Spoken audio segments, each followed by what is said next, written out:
started in this country as a secondary school teacher. Now, in my quest, while I was teaching, I used to teach triple science.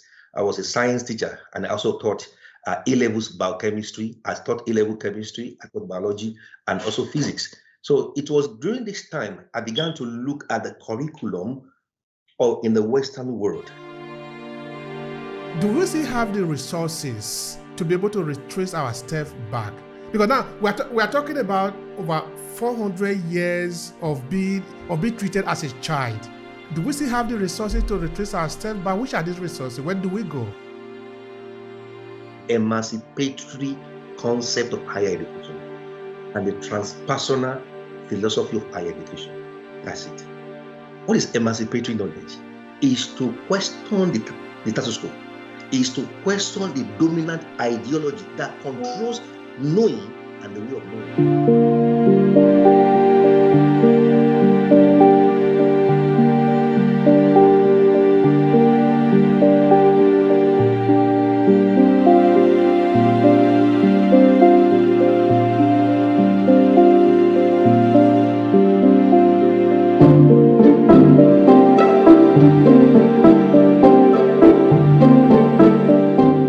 Thank you so much for this opportunity. My name is Oluwafemi Esan. I'm originally from Nigeria. I was born in Ilesha, and I started my secondary school education in Ibadan, Oyo State. After that, I proceeded to the College of Medicine, University of Ibadan, and where I spent 4 years at the College of Medicine. And 4 years, I did my preclinicals, that is MBBS Part 1. And after that, I had an epiphany, which led me to go to the seminary college. And so I left at the first year of the clinicals at the college teaching hospital. And so I went to the seminary college, and after 2 years, I was ordained as a reverend. And then after my seminary education, I was led to come to the United Kingdom as a missionary. So I came in 2008, and I started my missionary job, worked there in the United Kingdom. And then from there, I proceeded to study psychology. From psychology, I studied teacher education. I started working as a teacher in the UK, started from secondary school. From there, I moved to the university. I became an HOD, health and social care, due to my medical background. And after a while, I also concentrated in initial teacher training and development. Now, I have 3 master's degrees in the United Kingdom, and one of my first masters is in coaching psychology. And since that time, I've been working as a therapist. So I work as a therapist in both secular and the religious context. And I happened to pioneer the first transpersonal mental health clinic. And then in my research, my first doctorate, I was able. My thesis was based on the exploration of coaching, perception of coaching by Christian religious people, and that was when I started my journey into transpersonal psychology, known as psychology of spirituality, which I eventually became a professor of transpersonal psychology and education. And I also, by the grace of God, I pioneered the first private American university in London, called Aero London University. I'm the founder there. I'm also the Vice Chancellor. His Excellency King Pakis Liva Jr. of the Sovereign Kingdom of Hawaii is the Chancellor of the university. And yeah, and so I'm a professor of transpersonal psychology and education and a therapist. I'm also the ambassador of the Sovereign Kingdom of Hawaii to the United Kingdom and the European Union. And yes, I mean, that's in a nutshell. That is a little bit about my background. Thank you. There is a lot around you that you have accomplished, not only in the field of education, but in medicine. You really, how do I describe you? What they would say, a multifaceted. By the grace of God. Yeah. Thank you so much for your journey. It is very important for us because it means now, at least we're going to be able to learn a lot from you today. by the grace of God. So how do you feel wearing this different hat right now? Because you are representing Hawaii. Could you spend some time about that? Yes, in 2020, I met His Excellency King Paki Junosiwa, an online academy, and that's when we got talking. And he was in the process of appointing ambassadors, and because as you know, the sovereign kingdom of Hawaii was annexed in 1893 by the United Kingdom Marine Force. So according to the United States, according to the United Nations status, Hawaii is an occupied state. Yeah, the kingdom still exists. And so in 1992, Bill Clinton issued the Bill of Apology, which is a public law in the United Kingdom, that officially acknowledged that the Hawaiian people never submitted their sovereignty to the US. And so after that, the king declared independence, the restoration of the kingdom. So since 1992, the kingdom has been officially restored. And I was appointed 2 years ago as the ambassador of London of the Sovereign Kingdom of Hawaii to the United Kingdom and European Union. And that is my journey. That is very interesting. I would like you to sort of clarify that a bit before we move into our conversation today. So you are representing the Hawaiian people in the United Kingdom, right? Yeah. But are you from Hawaii? How does that happen? Could you explain that? Okay. I'm a Nigerian British. I was born in Nigeria, but I'm British. So yes, I became British some 6-7 years ago. Yes. So the king, by his right, he gave me a naturalization. So I was given a naturalized citizenship of the Hawaii Kingdom by His Royal Highness King Paki Jr. And so because of that, that made me, as you know, that because he's a king, the kingdom ruled by decree, and the word of the king is a law. Thank you so much for that. I appreciate that. Of course, that was our conversation for today. I could have more questions to ask there, but of course, that is not the conversation of today. I just wanted to throw that there. Now, tell me something. What is your interest in decolonization of African curriculum? Why are you interested in that area? Okay, thank you so much for this question.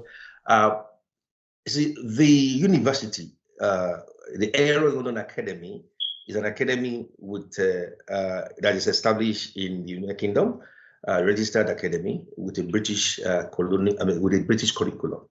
And so our degree awarding power came from the Kingdom of Hawaii Royal Accreditation Commission. And one of the main objectives of the Kingdom of Hawaii is to bring out what is called the indigenous way of learning, the indigenous way. And so the focus of CORAC is to empower and to bring alternative way of knowing to the indigenous people. And so when you now talk about the indigenous people, you are talking about the people of the first world nations, and that is CORAC. So in the process of us applying for the accreditation to receive the degree awarding power, my project was based on my vision, and my philosophy was based on the emancipation of the colonized curriculum of the African people, which are first world people. And that really sits well within the core values of CORAC, which is the Kingdom of Hawaii Royal Accreditation Commission. So that is my passion. And that has been my passion, is to decolonize the curriculum. And that's why we are given the degree awarding power. So we are an indigenous university that our primary focus is on the indigenous first people of the world. And what that simply means is that over the years, more than 100 years of education, the curriculum of the third world and the indigenous people has been colonized. And our mission, our vision is to decolonize the curriculum. Thank you. Thank you so much for that. I appreciate that. All right. Now we're going to spend much of the time in this conversation on the decolonization. Because we are talking of decolonization, if we remove the D in it, we have colonization. Could you help us to understand that? What does it even mean, colonization of curriculum? What does that mean? Yeah, if you look at the very yes, the at the time of imperialism, and you look at the colonial master, they went into other lands to colonize them. Political colonization happens, and with the history of the slavery, you can see that all over Africa, South America, the Caribbean. So the colonization is when a foreign power comes to impose their culture, impose their will, and they come to impose their way of life on a foreign land. So that is colonization. And so before, the focus was on the political colonization, okay? And then after a while, the colonized countries regained independence. But what we have seen over the years is that even the post-colonial era, the curriculum has been colonized and it has not been decolonized. And that is what has happened to the third world countries. Mm-hmm. All right. Now, could we go a little bit in detail? Because now you have a lot of years in the educational field, so you understand perfectly what we are talking about here by education. So I will beg you if you could help people that are listening to us to understand what is meant by education, and when you say decolonize, what can we hold for examination here? Is it like, okay, they come here, they teach us how to read and write? Is that what we are talking about? Or are there something deeper in what we are referring to here as education? Help us understand that, please. Yes, thank you. By the grace of God, I have 2 master's degrees in education. I have a Master of Education from Carnaby Christ Church University. I also have a Master of Higher Education from Anglia Ruskin, and I also have a professional doctorate in education as well. And so in my studies, we look at curriculum. Now, every curriculum has what we call hidden agenda. And you are a product of a curriculum. So whenever you are exposed to a particular curriculum, the curriculum has a subtle way, unconsciously, it is shaping your psyche, it is shaping your worldview. And so everyone that's exposed to a particular curriculum, you are a product of that curriculum. Secondly, there is a philosophy of curriculum. So every curriculum is coming from a philosophy. Thirdly, there's also a political influence and a political agenda for every curriculum. So you can now see that the colonial master, they had a political agenda and they left up with a curriculum that we have not been able to emancipate ourselves from the third world. We are still following the curriculum of the colonial master, even though we have gained political independence, but our mind is still colonized.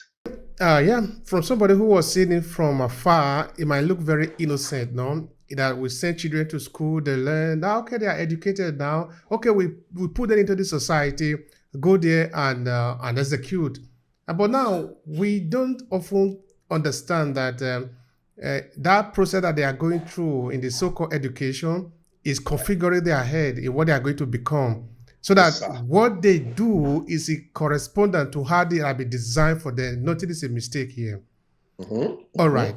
If that is the case, why are we not thinking that we could change this program? Because if the program is what is making the people to behave the way they behave, are we comfortable with the way it is now? Or because I don't see a lot of people talking about the decolonization of our educational system. We can talk about the entire African continent, which can perfectly fall into that. So the question therefore is, why are we not disturbed with this setup? Okay. Thank you. That's a very pertinent question. I was able to understand this because I was opportune to study in England, okay, and I was also opportune to have access.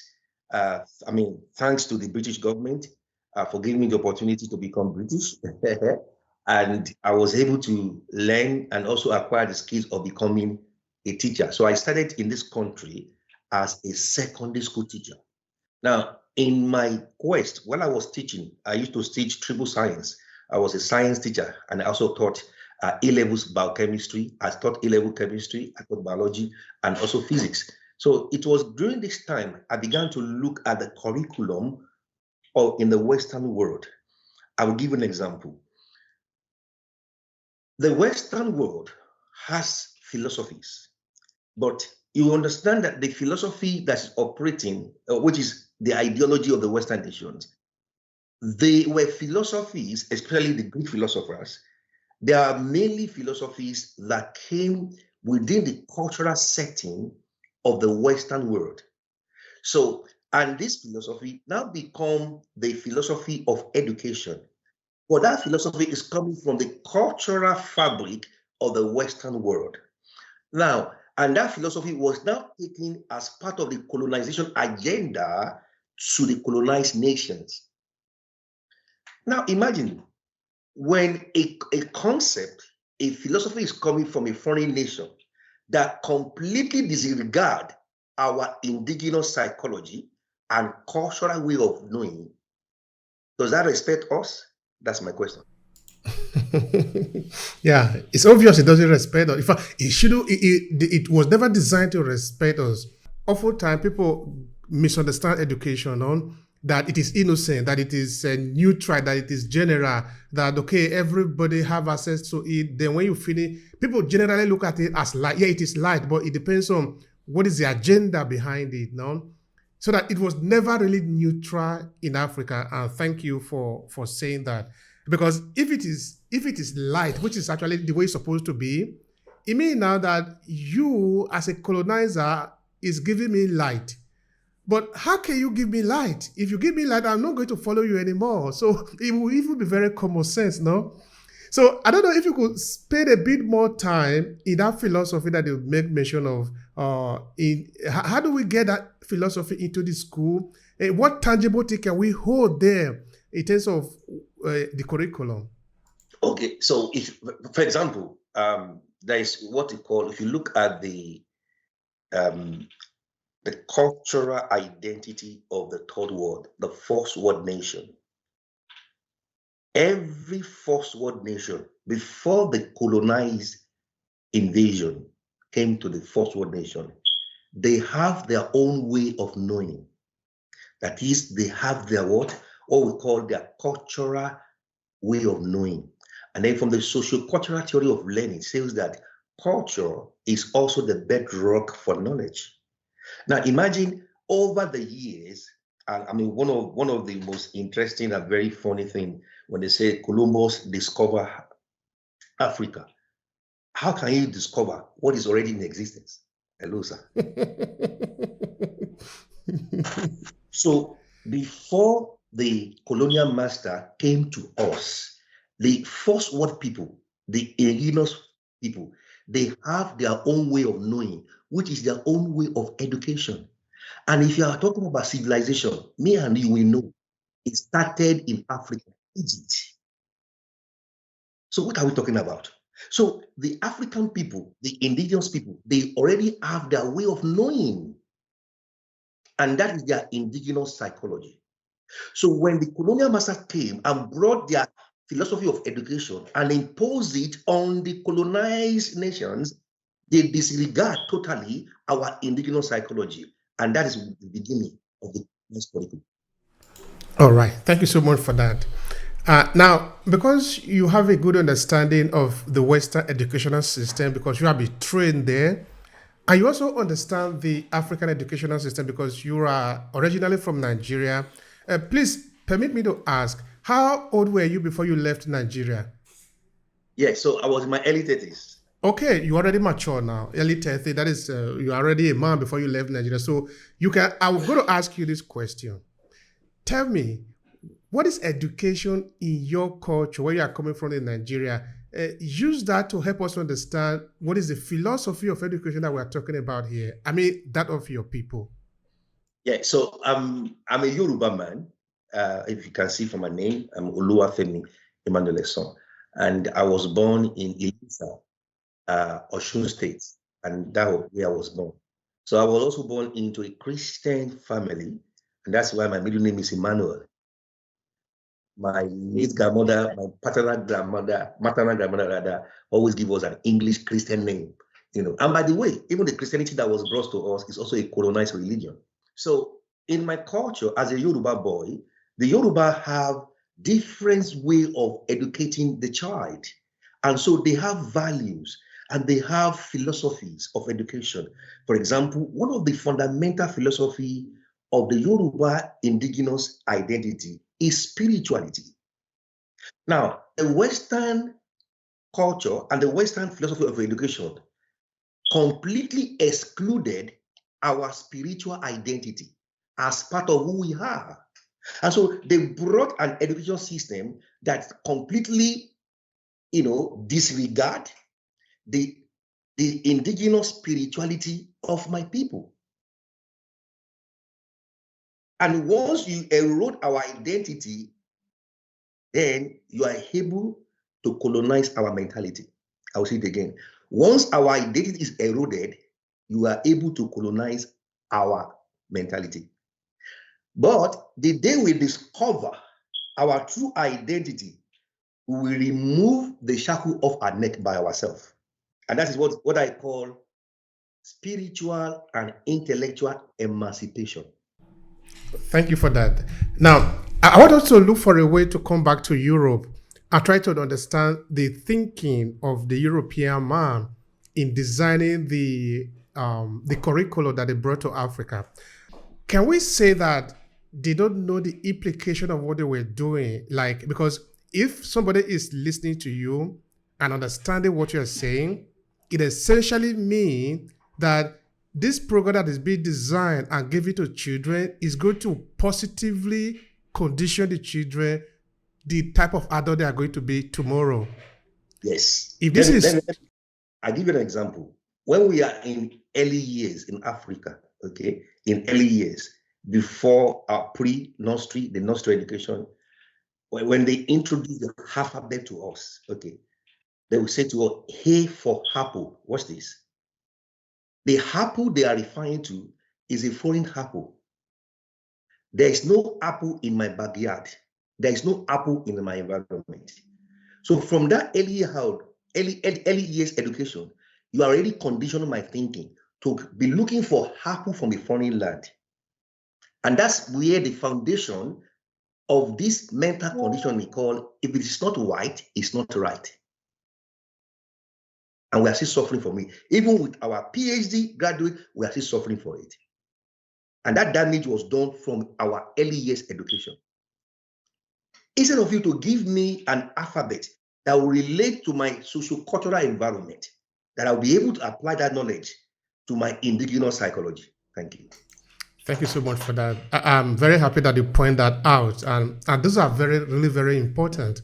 Because later now we'll be talking of Mongo Park discovering River Niger. And you said, hopefully, but how can you discover a place that was already there? So it appeared now that, a couple of days ago, I finished to interview a US lecturer. Actually, we did 4 episodes because they were very long, so to like more than 2 hours because they are deep. The conversation that we do in this podcast are deep. In that, are these people really sure that they don't know what they are doing to us? Because you are literally taking the people and stripping them of who they are. Yes. You are transforming them into objects. Yes. Can we say that the European didn't know what they were doing? Are they making a mistake? Or are they intentionally preparing us to become object, to become... One day I was interviewing somebody and he said something like this, that they have prepared a document for us. And that is the only one they make available because every other thing will be taken away. That document that they have prepared for you, when you take it up and read it, you will be ashamed of yourself. Now, when they do this to us, are they doing it intentionally, knowing that this is what is going to happen to us? Or are they making a mistake? They are trying to see what can work. Okay, I will put the question back to you. What is the agenda behind colonization, exploitation of our human and natural resources? And they brought Christianity to be able to give them a theology to back colonization. That's why I said to you that the Christian religion that was brought to Africa is a colonized religion. I'm a reverend. I'm a Pentecostal reverend. Yeah. So I'm saying that to you, sir. All right. So as a Christian, as a reverend, as a Pentecostal reverend, How comfortable are you saying that to your member that is actually the situation? Of course, yes, because it's part of what I tell you about the two goals that we need is spiritual emancipation and intellectual emancipation. Spiritual emancipation is that the Bible was interpreted from a colonial mindset. So you see the foreign missionaries coming to Africa, building schools, but with a white supremacist mentality. That's it. That you keep on looking up to them as the source of your spiritual superiority. But before they came to us, we have our own indigenous religion. We have our own indigenous way of knowing. Okay. And then even if I go to Christianity at this junction, don't forget that the early disciples in the early history of the church, gospel was taken to Ethiopia. It is in Africa. So there was direct gospel from where? From the apostle to Africa. Talk to me, sir. And then you now coming through colonization and saying you are missionaries bringing Christianity to us. Which Bible are you reading? Hello, sir. We are here.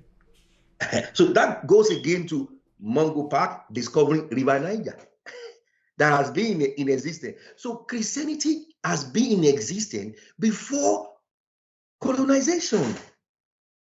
And that's what we call our indigenous Christianity. In fact, there's indigenous Pentecostalism in Africa.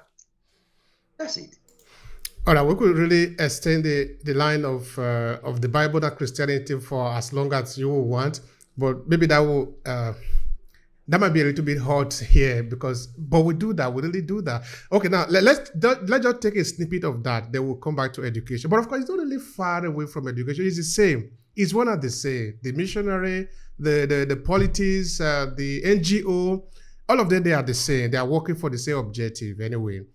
All right. But because you made mention of the interpretation of the Bible just now, so I wanted to ask you, is it really the interpretation that is wrong or that we are having challenges with, or even the content of the Bible itself? What would you say about that? Yeah, because you see, every man has a worldview. Okay. And that worldview is what you use to interpret your world. You see that? So, and your worldview is coming from your history, from your environment, from your culture that has shaped the lens through which you view the world. And that's it. So, when you read the Bible, you are going to interpret the Bible through the lens of your worldview. So, when the missionary came, the Bible was interpreted to us from the supremacy mindset of the missionary. So it was interpreted, there is a power hierarchy there. I come to you, you are down there, and I'm bringing something to you to lift you up. Who told you we were down spiritually before you came to us? Yeah. Now, the question of the Bible is really complicated sometimes, because sometimes I do say that as an Africa, we didn't need the salvation that they are preaching there because we're already saved. I mean, that's another way of looking at it. That in African consciousness, you didn't need to be qualified because you already qualified. From the day that you were born, you were already part of it. You didn't need to go to baptism before you will be accepted. You already accepted. Anyway, that is why I say it can be really a little bit complicated. You be the reverend and maybe putting all those questions to you, because I'm going to attack it from the point of view of African consciousness, African spirituality. I'm not going to have anything to do with the Bible at the end of the day. The knowing that is important for me. Now that what have happened to us have happened to us, this is where we are today. What about our knowing? Do we still have a way of recovery that our knowing so that we can then logically talk about decolonizing? Because it means that we are moving away from a system to another system. So that system, that our knowing, can we still recover something from there? I mean, I really admire and appreciate you use the word knowing. Okay. I'll ask you a question. The scientific way of knowing, is that the only way of knowing things in life? Absolutely no. But the scientific way of knowing, based on empiricism, is a dominant philosophy of knowing. That's it.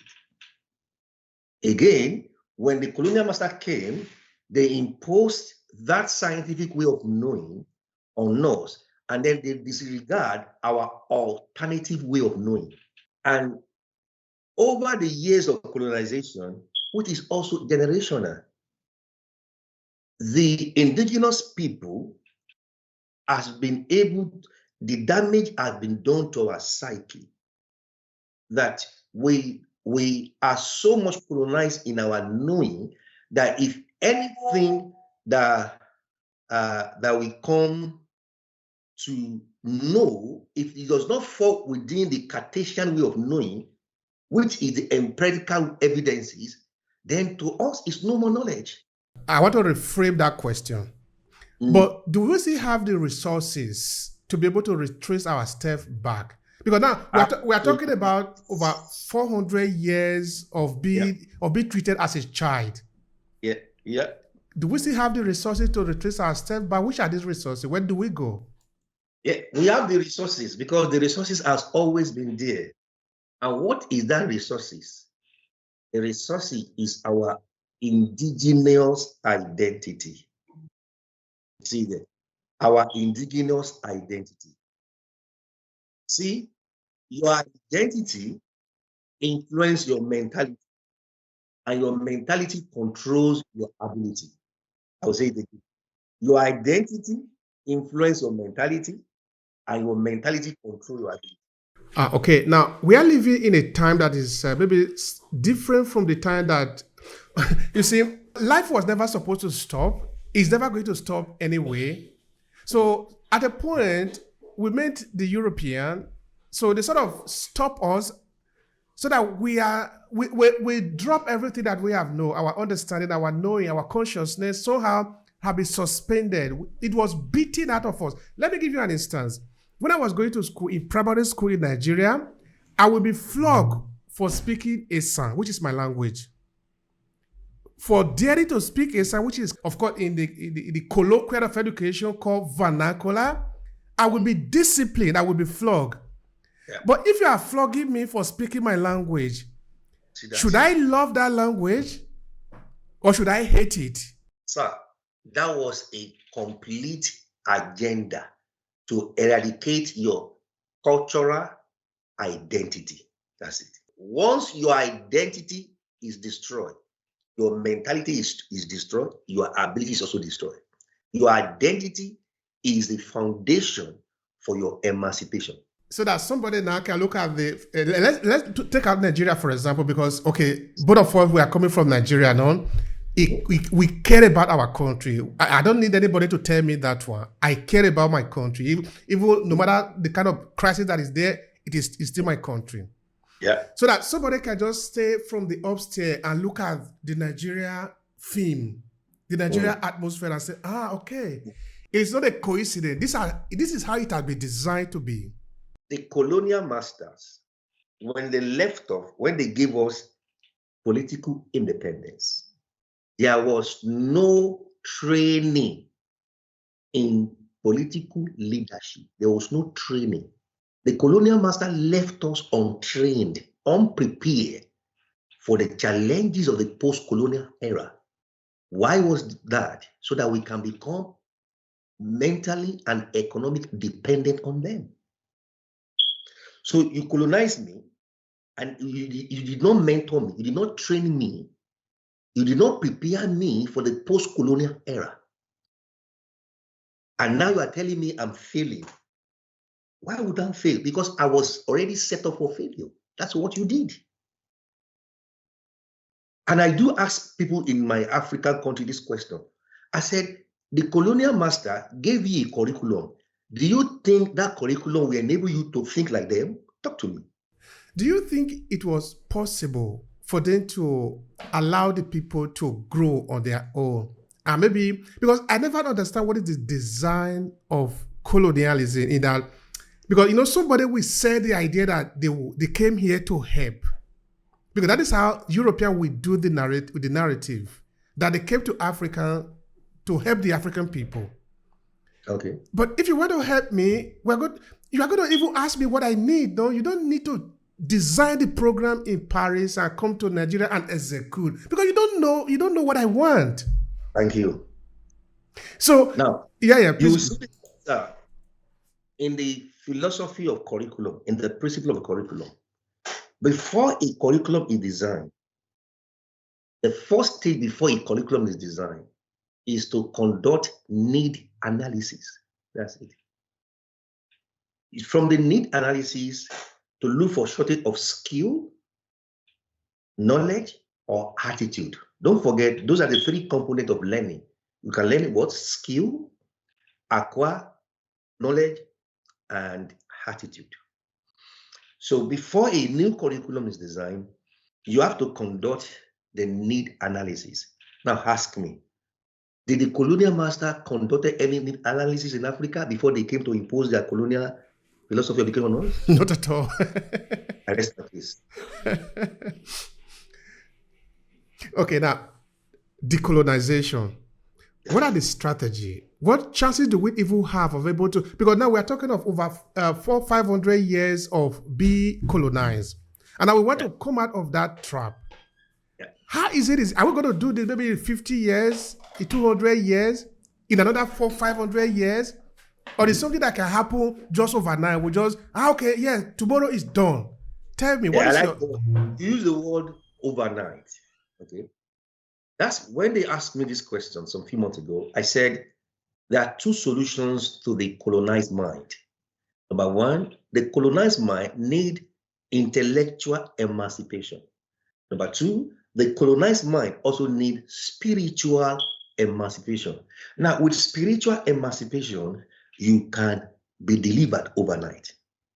And so spiritual emancipation will now move you to what I call spiritual intellectualism.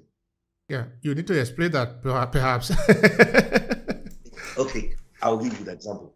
So my spirit, now let me flip back. I'm a professor of transpersonal psychology. Okay. And what is transpersonal psychology? Transpersonal psychology simply means psychology of spirituality or spiritual psychology. Now, the word transpersonal means beyond the self. Watch this. Beyond the self. That is beyond the ego self or beyond the biological self. So transpersonal psychology is saying there is an identity to my existence that is beyond my physical existence. It is trans. That is, I exist beyond my biological embodied self. You see that? Now, that also has a philosophy of education. Here is my argument. To be decolonized, you have to adopt a transpersonal philosophy of education, meaning that the most important aspect of our existence that need to be educated is your spirit, not just your intellect. How do we do that? And this is where the issue of religion comes in. And now I'm a big advocate because I'm a reverend. I'm a Pentecostal reverend. We need enlightenment. The enlightenment of our spiritual eyes and understanding. Because if you ask me how I was able to break the shackle of colonial mentality, it was through my spiritual encounter. In 1995, at the age of 11, I had an encounter, the baptism of the Holy Spirit. And that was the journey of my spiritual emancipation at the age of 11. So that encounter with the baptism of the Holy Spirit opens my eyes of understanding to discover my true identity, that I'm more than this physical body. Secondly, that discovery made me to understand the concept of purpose and identity. If you look at the Western philosophy of education, the Western philosophy of education completely exclude the spiritual framework. The Western philosophy of education does not believe that humans are spirit. They only operate the dualism of the mind and the body, which is purely psychosomatic. That is very interesting. Also, for the fact that you talked about your experience. Now, because we are where we are today, you want everybody to undergo that journey before we can get salvation. We can sort of be able to decolonize ourselves, right? Yes. Okay. And What not is the only that, even in the Western world. Now, when I did my master's in higher education, okay, I found out the limitation of the Western education. Now, I know why. The Western education is based on the ontological foundation of materialism. What is that philosophy? Don't forget that ontology is the study of existence and the study of being. Now, your ontology determines your epistemology.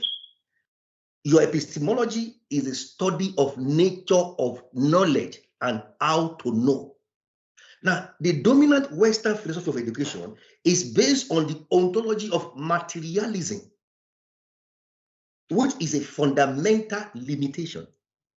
And that's why you have graduates, after going through 4 years of education, they are still struggling with their self-esteem. They are still struggling with their sense of self. They become addicted. You see that? For example, in the United Kingdom, we are known as the suicide capital of Europe. We have the highest number of undergraduate suicide. We have the highest number of teenage suicide in Europe. And I begin to look at the education. And when you look at the objective of education, according to Bloom's taxonomy and philosophy, education is meant to affect you in 3 domains. Number 1, the cognitive domain.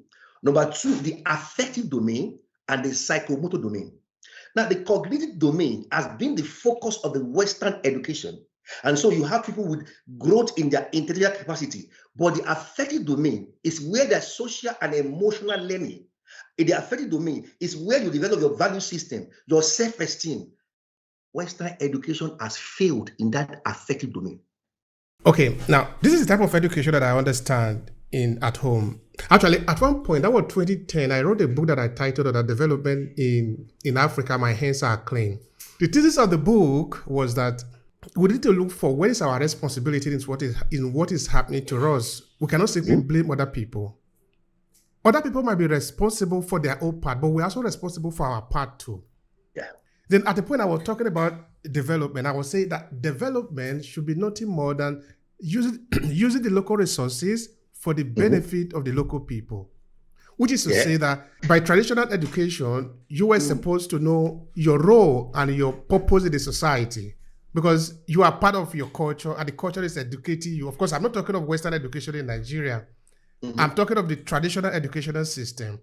Yeah. Because, for example, you know how to rapport with the people, you know how to rapport with nature, you know how to rapport with yourself, you know who you are.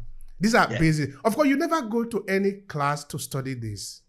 Yeah. But the society is so set up that the information passed to you. Also because education, from the way I understand it, therefore, it is not something that you need to do only for a certain period of time. You do this for the rest of your life because you live it. You live what you preach. Said something about purpose. You have introduced a very serious concept.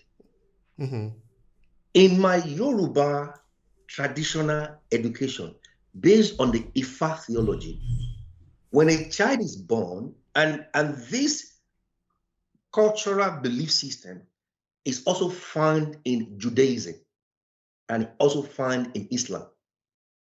Now, in my culture, using the Ifa theology, when a child is born, on the 8th day, they will consult the oracle to ask for his purpose in life. See that? They will ask the oracle, what has this child come to do on this planet? What is his purpose? When I did my research, I found the concept of purpose in the three Abrahamic religions: Judaism, which is the Old Testament, Islam, and Christianity in the New Testament, especially when you look at the Pauline philosophy. Now, why is this important? You can be educated outside your purpose. And that is why we have depression on the increase, because we have educated mind without a sense of personal purpose. And that's why we argue about the transpersonal philosophy of education that seek to discover human purpose. Why am I here? What is the reason for my existence? You see, these are fundamentals now. These become fundamental, like they are the rock that is going to hold the building. If we get it wrong there, whatever building we build is going to collapse at a point. Thank you, sir. Thank you, sir. All right. Now, let's go back to this culture. I want you to spend some time again on that Ifa philosophy. Now, this is why. Because now I'm seeing a village, looking at the child as a project of the village, as you are not alone. Nobody leaves you alone to figure out the thing. Because, in African philosophy, we are part of everything. Therefore, the child is part of the community, and the community is part of the child. You are never left alone. Now, this is what I often say, which is related to the spirit of Ubuntu for African people, in that the only way we can survive is if we do it together. If you do it alone, you are always going to miss it because you are too small. But I usually use the example of a bridge. There is no bridge in the world that is built by a man. No man can build a bridge, but a people can build bridge. No problem is bigger than a people. A people can solve any problem. If a people walk towards a mountain, they can decide to bore a hole on it if they want. But no man can bore a hole on a mountain. No. So I'm looking at a community in that, your explanation, a community that is looking at a new member. They are trying to find a common solution for everybody because they are part of it. Share more with me. I'm interested because that leads us to the decolonization. Yes. Now, when you look at the concept of purpose, we have the. Now I'm coming from the transpersonal philosophy of education. That is based on biblical psychology. Okay. So my approach is an integrated approach. Like I said to you, there is the input when it comes to concept of purpose, from the three Abrahamic religion, and then coming from my culture, the Ifa theology, which is part of my traditional religious education. Okay, and so when a child is born, they go to the oracle to ask for it, and then you can find references of that also in the Torah. You can find it also in the Christian religion, that you are born with a purpose, but you don't fulfill your purpose in isolation. It is often said that it takes a company to fulfill a calling. So this is where the community purpose comes in. So if you discover your purpose, I discover my purpose. I need your purpose. You need my purpose. You see that? And this is where the sense of communal purpose comes in. And what is that purpose? Purpose is the original intention in the mind of the creator. Your purpose is different from your career. Your purpose is the work you are born to accomplish. You came to this world with an assignment. And that is what true education is. True education will help you to discover your assignment in life. And that assignment is not personal. That assignment is related to people. I'll give you an example. In transpersonal philosophy of education, we believe that every human is born with a gift. And that philosophy is in the Torah, is in the Quran, is in the New Testament Bible. Every human is born with a gift. Now, your true identity is your gift, not your certificate. Oh dear. Your true value is your gift. So, but the Western colonized educational system only train you to look for a job. And your job will imprison your gift. And when you have that experience, you are working towards depression.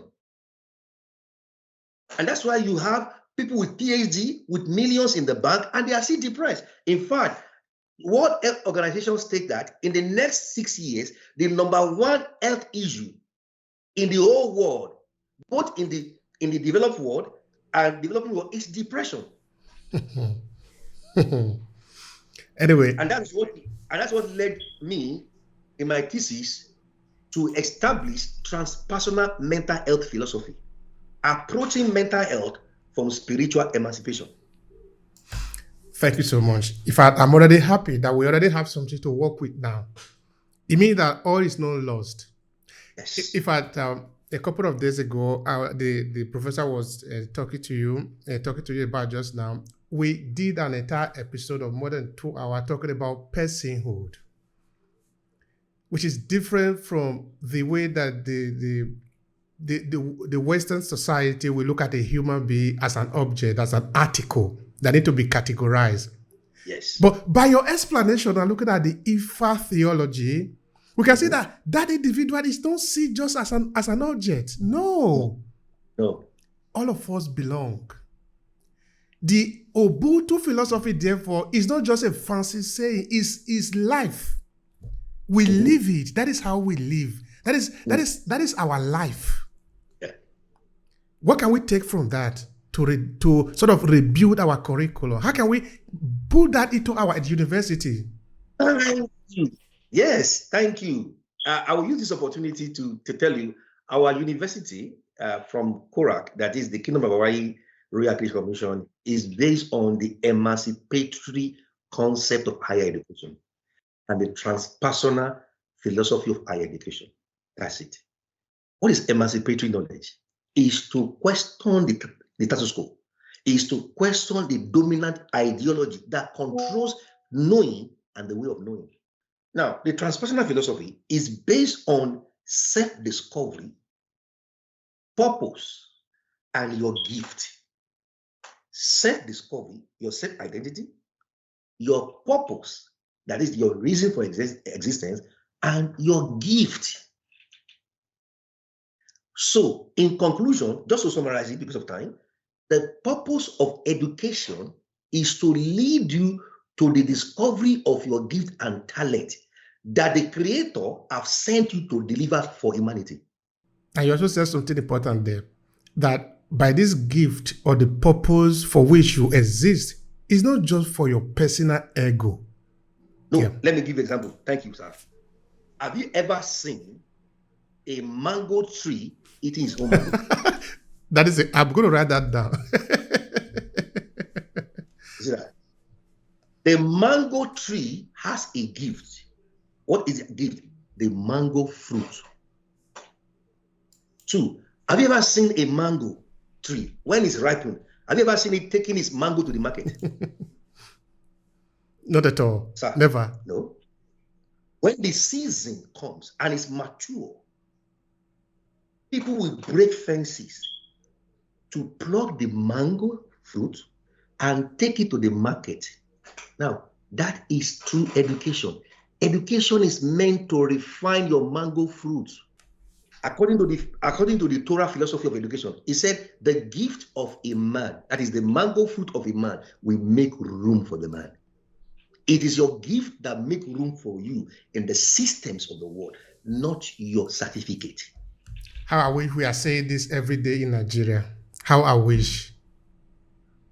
We are getting there, sir. This is beautiful. We are getting there. We are launching. It's a movement, okay? Transpersonal philosophy of education is a movement. We are getting there. And it's all start from this conversation we are having today. All right. Now, I want you to speak to Nigerians who probably are going, not only Nigeria, let's say African people, okay, that is our target, no? Yeah. Who are in this identity crisis. That is how I want to put it, no? In this crisis of identity. Give them some strategy to refine that. Because we just only talk about Yoruba now. Yoruba are not the only people in Nigeria. They are not the only people in Africa. I can guarantee you that if we take this argument out also in Ghana, in South Africa, they are going to find a correlation very simple. There is no argument. They're going to be very united. So please share with me some strategy for people to retrace themselves back? Not only Africa, my brother, the whole world, humanity is in crisis of identity. That's it. Humanity is in crisis of identity. Why? We are operating on materialistic philosophy of self. Not just Africa, the whole of humanity. And that's where transpersonal philosophy of education comes in. In transpersonal philosophy, there is neither male nor female, because you are a spirit. You exist beyond time and space. And spirit has no gender. I love that again. So if you embrace that transpersonal philosophy of self-identity, all our racial problem, discriminating problem will be solved, because you are no longer relating to me as just an embodied self and is based on a visible gender. No, you are a spirit and you exist beyond time and space. And so your true worth is not in your material accumulation of things, because material things no longer become your self-estimation. Imagine if you get this philosophy, we save our people from depression, because you came to this world with nothing and you will leave with nothing. But between your entrance and the exit, you are meant to donate your gift to humanity. In fact, one of our most specific philosophy in our university, we call it, there is a solution within you. We believe every human is born to solve a problem for humanity. How? Through your gift and talent. Then the next question is, what is the purpose of education? Education is meant to refine your gift and your talent so that it becomes either a product or a service. And that's what? Your spiritual entrepreneurship. Thank you so much for that. Because for the sake of time too, now how can people find you, those who want to connect with you, want to learn more about what you're doing? Yes, our university is there. The website is there, londonuniversity.org. And our degree awarding power is from the Kingdom of Hawaii Royal Accreditation Commission, CORAC. And so we are an indigenous university established by CORAC. And His Excellency Kimpaki Sliwa Jr. is the Chancellor, and I'm the Vice Chancellor. And so we have courses, in education. We have education of transpersonal education philosophy. We have biblical psychology. For those of you that are Christian, you can come and study the psychology of the Bible that we are basing it on your indigenous spirituality yourself. Thank you so much for that. All right. Looking at the decolonization of Africa curriculum, what would be your final thought to conclude it? Yes, my final thought is that our curriculum should be based on our indigenous spirituality. And it should be based on spiritual ontology. We are spirits trying to have a physical experience. We are more than our physical body. And that should be the ontological foundation of our curriculum. I wish more people will hear this. This is really very powerful. Thank you so much. I appreciate it, sir. Thank you.